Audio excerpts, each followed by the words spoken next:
महाराष्ट्राच्या बुलढाणा जिल्ह्यातील लोणार सरोवर सुमारे 5,70,000 वर्षापूर्वी उल्कापाताने याची निर्मिती झाली असावी असं कार्बन डेटिंगनुसार सांगितलं जातं। तर आज बघू महाराष्ट्रातील अनोखं आणि एकमेव लोणार सरोवर।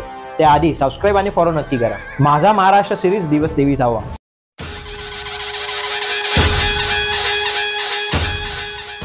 लोणार सरोवर इतकं जुनं आहे की आपल्या पौराणिक कथा आणि आख्यायिकांमध्ये देखील याचा उल्लेख आहे।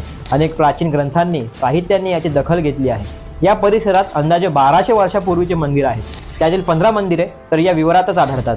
बेसाळ खडकातील एकमेव आणि मोठ्या खाऱ्या पाण्याचे विवर म्हणून लोणार सरोवर ओळखले जाते। सरोवराचा व्यास वरच्या बाजूला 1.2 किलोमीटर आणि खालच्या बाजूस सुमारे 137 मीटर एवढा आहे। उल्कापाताच्या जोरदार प्रभावामुळे येथे मस्केल नाईट मोठ्या प्रमाणात आढळतात। हा नैसर्गिकरित्या तयार झालेला काचेचा एक प्रकार आहे। स्पीड आणि फोर्स यामुळे तो तयार होतो। या अनोख्या विवराच्या जतनासाठी आणि संवर्धनासाठी याला वन्यजीव अभयारण्य म्हणून घोषित केले आहे।